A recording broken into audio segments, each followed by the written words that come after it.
안녕하세요. 삼성라이온즈가 좋아서 유튜브 하는 서민호입니다.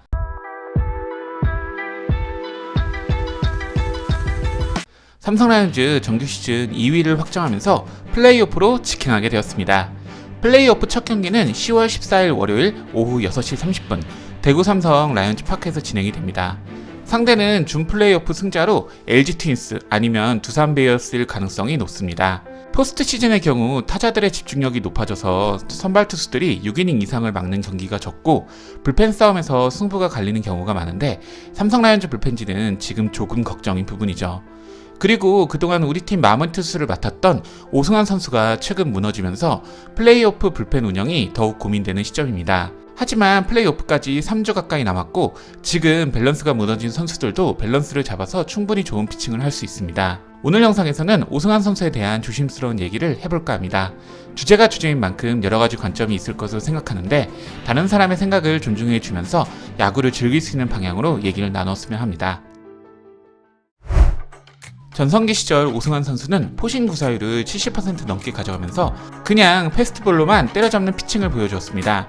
평균 구속 140km 후반, 최고 구속 157km, 공의 회전수는 2600rpm 이상, 수직 무브먼트는 약 34cm 내외로 전성기 시절 오승환 선수의 패스트볼을 넘는 패스트볼은 아직까지 전혀 보지 못했습니다.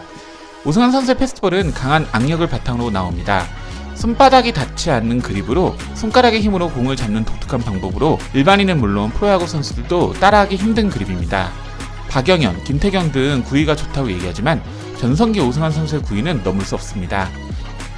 그런 패스볼을 던지는데 제구마저 완벽했고 두 번째 구종으로 던지는 슬라이더 역시 최고의 공이었습니다. 일본의 전설적인 투수 에나츠 유타카는 오승환 슬라이더를 일본 최고의 슬라이더라고 하기도 했죠. 오승환 선수는 2005년 신인 시절부터 2013년 삼성까지 그리고 2014년, 2015년 한신 타이거즈와 2016년, 2017년 메이저리그 시절까지 약간의 변화는 있지만 기본적으로 엄청난 구위의 패스트볼과 종으로 떨어지는 빠른 슬라이더 두 가지 구종이 주목이었습니다. KBO는 물론이고 일본 리그를 넘어 메이저리그까지 인정받는 패스트볼이 오승환 선수의 패스트볼이었습니다.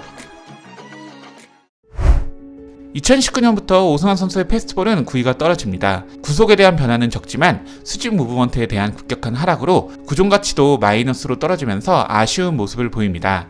오승환 선수 포신 구위의 변화의 가장 큰 이유는 팔꿈치 부상, 노쇠화의 이유로 팔각도가 점점 내려왔고 포십의 회전축이 변하면서 수직 무브먼트를 잃어버렸습니다. 이전까지 32cm 이상의 수직 무브먼트를 가져오던 공이 25cm 내외로 급격하게 무너졌고 이전까지 적었던 스페어 무브먼트가 2019년부터 갑자기 생기면서 2019년 이후 오승환 선수의 모습은 슬라이더를 결정구로 던지고 140km 중후반의 패스트볼을 던지는 베테랑 투수로 보시면 되겠습니다.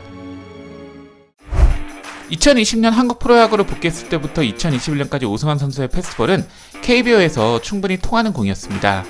구종가치 7 내외로 준수하고 피안 타율은 다소 높지만 그럼에도 불구하고 타자의 헛스윙을 이끄는 공이었습니다.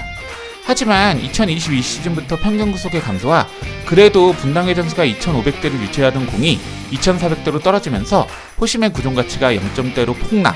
오승환 선수의 첫 번째 변화가 2019년이라면 두 번째 변화는 2022년으로 이 시점부터 오승환 선수는 이전과 같은 모습을 KBO에서 보여주기 힘들게 되었습니다.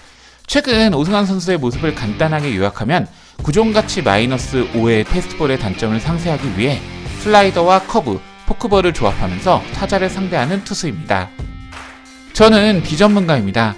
제가 하는 얘기는 한 팬의 개인 의견으로 보셔야 합니다. 오승환 선수가 패스트볼의 구위를 더 상승시키지 못한다면 구종 구사율을 확 낮춰야 합니다. 피안타율 4할, 피장타율 6할에 가까운 패스트볼을 던지는데 지금의 구종 구사율 42.8%는 심하게 높습니다. 이제 과거처럼 무지막지한 돌직구를 던지는 오승환은 없습니다. 하지만 KBO 역대 최고의 불펜 투수, 삼성의 소신, 오승환의 선수 생활은 아직 끝이 아니라 생각합니다. 오승환 선수의 변화, 그 첫 번째 예시는 노경은 선수입니다. 노경은 선수는 전성기에는 패스트볼의 의존도가 높은 선발 투수였고 2021 시즌까지 패스트볼의 구종 구사율이 45% 가까이 될 정도로 패스트볼에 대한 의존율이 높은 투수였습니다. 하지만 2022 시즌 SSG 랜더스에 오게 되면서 포크볼을 다시 던지기 시작했고 패스트볼의 구사율을 40% 미만으로 낮추면서 포심, 슬라이더, 포크, 커브볼을 조합하는 투수가 되었습니다. 오승환 선수의 두 번째 변화 예시는 메이저리그의 전설적인 마무리, 마리아노 리베라입니다. 마리아노 리베라의 주무기는 컵 패스볼로 40세가 넘어서도 마리아노 리베라가 최고의 투수로 뛸 수 있었던 이유입니다. 전성기에는 최고 구속 100마일의 패스볼을 가졌고 패스트볼, 커터, 투심 3가지 구종을 던지는 투수였는데 2007 시즌에 이전과 비교해 다소 부진한 성적을 찍고 나서 커터의 비율을 대폭 늘렸고 선수 생활 말년에는 포심의 구속이 떨어지면서 커터의 구속과 차이가 별로 나지 않아 오히려 더 좋은 성적을 내었습니다. 오승환 선수가 이제는 구속과 구위에 대한 욕심을 버리고 슬라이더와 체인지업, 포크볼을 조합하여 피치 터널을 사용하는 투수로 변하는 것은 어떨까요? 오승환 선수는 이미 메이저리그 시절 슬라이더 던질 때 릴리스 포인트 차이로 고생한 적이 있고 투구 폼을 조정하면서 슬라이더의 릴리스 포인트를 패스트볼과 비슷하게 만드는데 성공했던 기억을 가지고 있습니다. 우리 팀 원태인 선수가 포심, 슬라이더, 체인지업 3가지 구종을 조합해 피치 터널을 활용하는 투수인 만큼 오승환 선수에게도 그 부분을 기대할 수 있지 않을까 생각합니다. 세 번째 변화는 전성기 오승환입니다. 이제 불가능할지 모르지만 전성기 자신의 폼으로 다시 돌아가는 것입니다. 포크볼이나 체인지업을 포기하고 패스트볼과 슬라이더 2가지 구종에 확실히 집중하는 것입니다. 솔직히 가장 오승환다운 방법이라 생각하는데 가능 여부는 비전문가인 제가 보기에는 어려워 보입니다. 삼성의 포스트 시즌에 가장 중요한 것은 오승환, 강민호, 박병호 등 베테랑 선수들의 활약일 것입니다. 그들의 수많은 경험과 그동안 한국 프로야구에서 보여왔던 클래스를 보여줄 수만 있다면 삼성의 한국 시리즈 우승은 절대 꿈은 아닐 것입니다.